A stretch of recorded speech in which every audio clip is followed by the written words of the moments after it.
मुंबईची मुस्लिम युवती चक्क प्रभू श्रीराम यांची भक्त आहे. प्रभू श्रीरामांचे दर्शन घेण्यासाठी मुंबई ते अयोध्या या पायी यात्रेसाठी ती निघाली आहे. तिच्या सोबत 2 सहकारी देखील आहेत. येणाऱ्या 22 जानेवारी रोजी भारताचे पंतप्रधान नरेंद्र मोदी यांच्या हस्ते प्रभू श्रीरामांच्या मूर्तीची प्राण प्रतिष्ठा होणार आहे.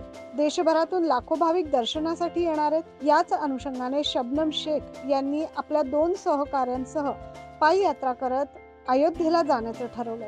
सामाजिक बांधिलकी जोपासायची आणि देशभर एकतेचा संदेश द्यायचा, तसेच भारत एक असून येथे सर्वच धर्मांचा आदर केला जातो हा संदेश या यात्रेदरम्यान ते देणार आहेत. जय श्री राम दोस्तों, मेरा नाम है शबनम शेख। मैं मुंबई से अयोध्या पैदल यात्रा करने जा रही हूँ राम जी के दर्शन के लिए। और आज हमें हो चुके हैं पूरे टोटल 7 दिन में हम 20-25 उससे ऊपर चलते, जैसा मतलब हमारा मन है वैसा चलते। कभी कम हो जाता है तो कभी ज़्यादा भी हो जाता है। देखो, मेरे मन में ख्याल ऐसे आया कि इंस्टाग्राम पे हम वीडियोस देख रहे थे काफ़ी, तो बहुत सारे लड़के लोग कोई पैदल जा रहा है, कोई साइकिल से जा रहा है, कोई बाइक से जा रहा है। तो हमने भी ये सोचा कि भाई सब लोग जा रहे हैं तो हम क्यों नहीं। एक भी लड़कियां जाते हुए मुझे नज़र नहीं आई, तो मैंने सोचा कि लड़कियां क्यों नहीं जा सकती, भाई अपना ही देश है, किसका डर है।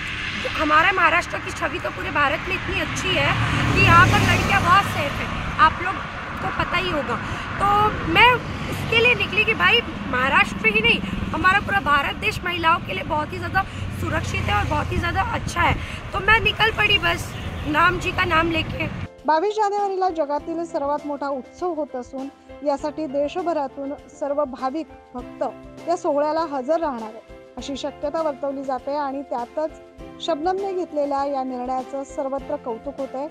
आज ती चांदवडला पोहोचली असता तिच्याशी संवाद साधता आला. न्यूज महाराष्ट्रासाठी चांदवड येथून प्रतिनिधी धनंजय पाटील.